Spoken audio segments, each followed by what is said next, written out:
sir परिचय मैंने अक्षय मान सर आज जो प्रोग्राम हो शहीद को सलाम ये कार्यक्रम रक्तदान शिविर आप कौन सेवा ये मोर गोटे परम सौभाग्य जे आम गाँ पाखे आम अंचल एमती गोटे आयोजन करा प्रकार गोटे सुंदर कार्यक्रम आयोजन करते विलंबर मुझे जानिकी विलंबर पहुँचवर मुझको माने भारी दुखित मन करुच्छे से जहाँ हो गोटे वैलेंटाइन डे जोटा कि मुझे बुझी ना के चेष्टा करे ना ये अंग्रेजी सभ्यता बा इंग्रेजी मानकर प्रचलित ये दिनटा को मुझे निजे बुझी ना किंतु जहाँ शुणिली प्रमोद सार ठारू जे आपण मुख्य आयोजक अच्छा आम अधिकार जे यही गोटे दिन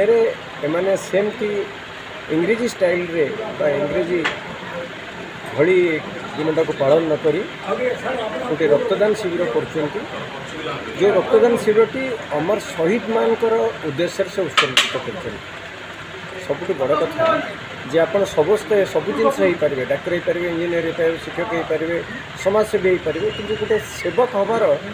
प्रचेषा दरकार सेमती अंगीकारबद्धता दरकार गोटे दृढ़ मानसिकता दरकार जड़े सेवक हबार एवं आम अधिकार जो बंधु मैंने जो विशिष्ट लोक मैंने जो पंडित मान सहयोग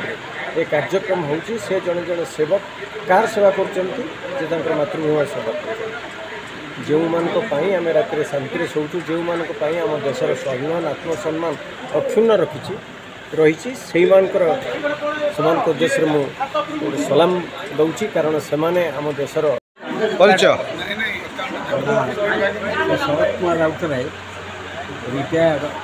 प्रशासनिक अधिकारी शिक्षा विभाग आम घर बारिया 22 मौजा जगतसिंहपुर आज बड़बिल्ली अनुष्ठित होता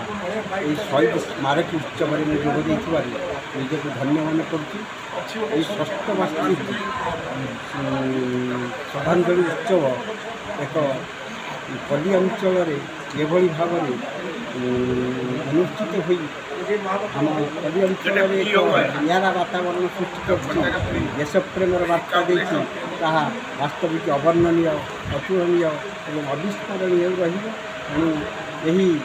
आम परवर्ती पीढ़ी की देश प्रेम यह जागृत कराइब जो देश प्रेम प्रेमी माने आम मान